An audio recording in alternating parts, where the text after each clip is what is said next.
Middle east में तनाव लगातार बढ़ता हुआ नजर आ रहा है। इजराइल के राष्ट्रपति इसहाक हर्जोग ने रमात गन में मिसाइल हमले की साइट का दौरा किया और इस दौरान ईरान को लेकर एक बड़ा बयान दिया है। राष्ट्रपति हर्जोग ने कहा कि इजराइल और उसके सहयोगी देश शांति चाहते हैं, लेकिन उनके सामने बुराई का एक साम्राज्य खड़ा है जिसके सभी नेटवर्क तेहरान से संचालित होते हैं। उन्होंने साफ शब्दों में कहा कि यह समय एक बड़ी परीक्षा का है।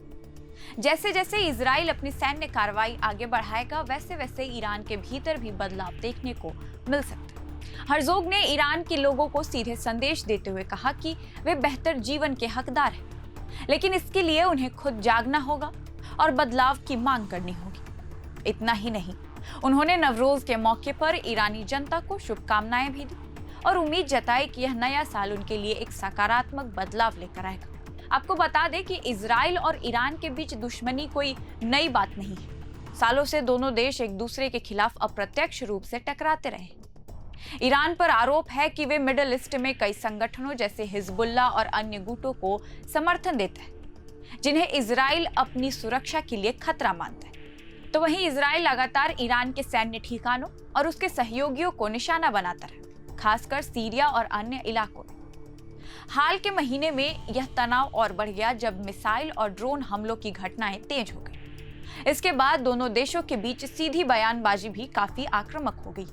रमात गन में हुआ मिसाइल हमला इसी बड़ी टकराव की एक कड़ी माना जा रहा है। इजराइल इसे ईरान समर्थित नेटवर्क से जोड़ रहा है। वहीं दूसरी तरफ ईरान इन आरोपों को खारिज करता रहा है और इजराइल की कार्रवाइयों को उकसावे वाला कदम बताता है। विशेषज्ञों का मानना है कि अगर यह टकराव और बढ़ता है तो यह सिर्फ दो देशों तक सीमित नहीं रहेगा। पूरे मिडिल ईस्ट में अस्थिरता फैल सकती है और इसका असर वैश्विक अर्थव्यवस्था, तेल की कीमतों और सुरक्षा पर भी पड़ सकता है। अब सवाल यह है कि क्या इजराइल की यह रणनीति सिर्फ सैन्य दबाव तक सीमित है या फिर यह ईरान के अंदरूनी हालात को प्रभावित करने की एक बड़ी कूटनीतिक कोशिश है।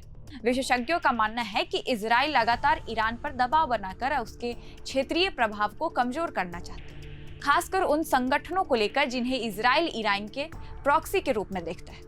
वहीं दूसरी तरफ ईरान ने भी बार बार इजराइल की कार्रवाइयों की आलोचना की है और जवाब देने की चेतावनी दी है। इस पूरे घटनाक्रम के बीच मिडिल ईस्ट में हालात और ज्यादा संवेदनशील हो गए।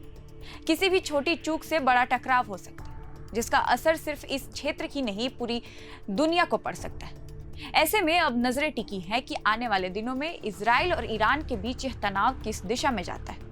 क्या हालात और बिगड़ेंगे या फिर कूटनीतिक रास्ते में समाधान निकल पाएगा? आपकी क्या राय है, हमें कमेंट बॉक्स में जरूर बताएं। फिलहाल इस वीडियो में इतना ही। मेरा नाम है रिया और आप देख रहे हैं प्रभात खबर। प्रभातखबर.com, विश्वास वही, रफ्तार नहीं।